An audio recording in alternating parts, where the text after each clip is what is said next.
Welcome to our video tutorial on creating a binary adder using the D2115 development board.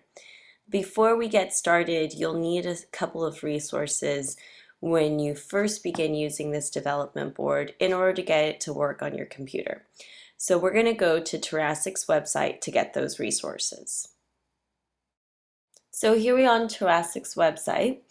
You can see that we're just at the home page here. You can Google Terrasic to get here, or you can write down this address. We are at www.terrasic.com.tw/en/. And from the home page here, you can scroll down to the lower left where it says FPGA main boards and select Cyclone 4. That's the board that we'll be using. And it'll skip us ahead to the Cyclone 4. And in those options, we will look for the Altera D2115 development board and education board. And by selecting that link, it will bring us to that board's main page. And at the top here, you can see there are lots of options. We're going to choose resources. And under resources, there is a link to two important things. The first is the user manual in PDF form. This has the information that you need about the pin assignments, the input-output standards, the port names, the VGA, the LCD, everything that you need. The second thing that's listed here is the CD-ROM that's included with the development board.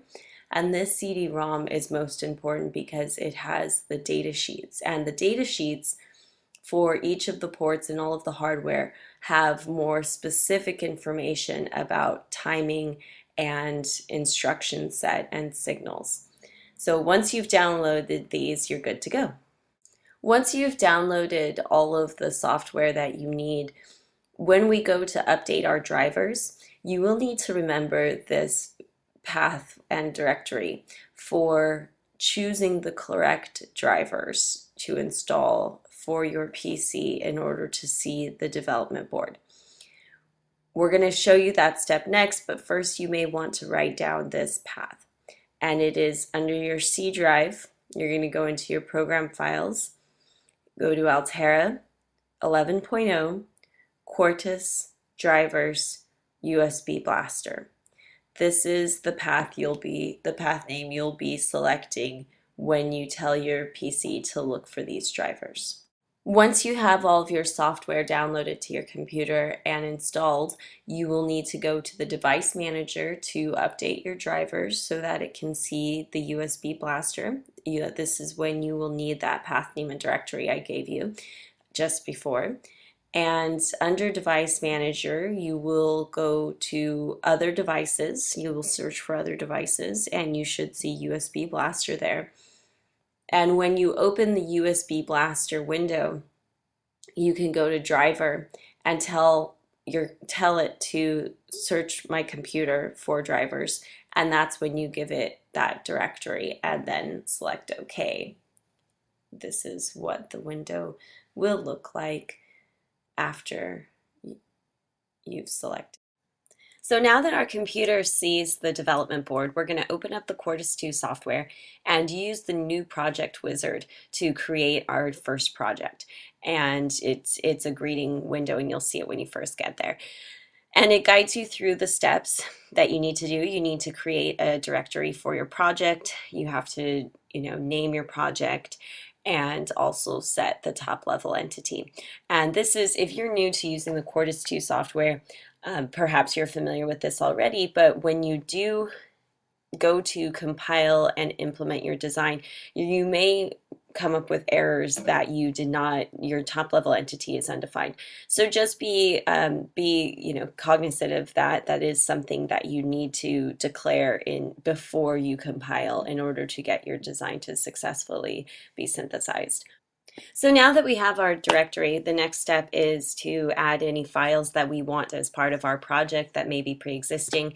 we also need to bring in our user libraries. So I'm going here to the user libraries, and by clicking on that, it will take me to global libraries. I can set any global or project libraries that I want, and in the Quartus 2 files under Altera 11.0 Quartus 2 libraries, you can select mega functions, and that entire folder is one huge library that you really need to get any of your Verilog code to compile. So make sure you get that. And once you've got that, you can go on and select family and device settings for our Cyclone 4E. That is the chip that we're working with. And you need to select it out of the options below, all the possibilities. That is printed in your tutorial handout. You can click next, and the final screen is you do not need to make any adjustments there. Summary, finish. So now that we have our new project created, we need to add some code to it. So we go to New, and we select a Verilog file under New, and then a new Verilog file will open, and we can insert our code. We obviously have written our code already, so we're just going to copy and paste that into our file. And you want to make sure to save it because it does not automatically save, and to save it under the same name as your project, as the top level entity. It'll make your life a lot easier. So for this project, we needed information on pin assignments, input-output standards for all of the signals we're sending in and out, and all of that information is in the DE2115 user manual. For example, here is the 7-segment display and all of the switches and their pin assignments. You'll insert those pin assignments by going to Assignments, Assignment Editor, and opening the Assignment Editor, and then inserting all your values and port names as necessary. For this tutorial, we'll just be importing some assignments that we've already made by going to Import Assignments and then choosing our file and importing that into the new file, which is our project for this tutorial. So in the future, you can use System Builder to select what hardware you're using, and it'll automatically generate all of your pin assignments. But if you need to do it the long hard way the first time around, this is what you're going to be doing. And for this particular project, you're going to end up with close to 200 pin assignments because each of the pins that you're using does need 2 assignments. It does need the input-output standard, and it does also need the location. And like I said, all of that information is here in the Altera manual for DE2115. Like, for example, here you see the pin assignment, but you also see the input-output standard. And like I said, we're going to be using the LEDs, the 7-segment display, and the switches, and also the LCD controller.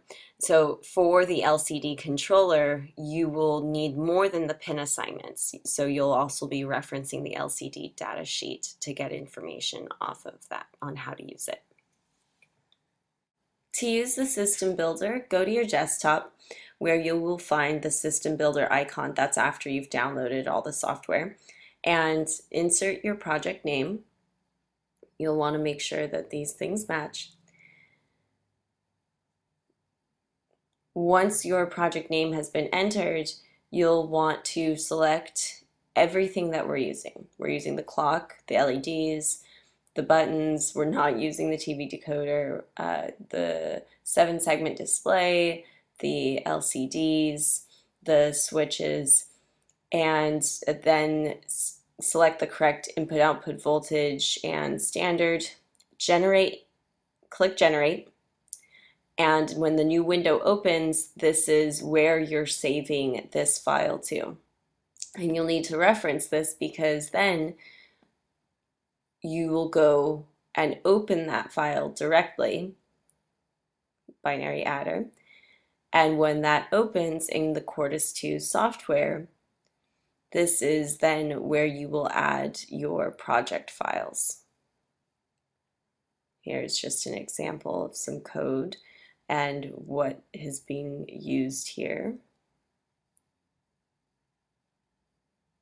And when you open the assignment editor, you will see that it automatically generated all of the pin assignments and input-output standards that we need to use all of this hardware.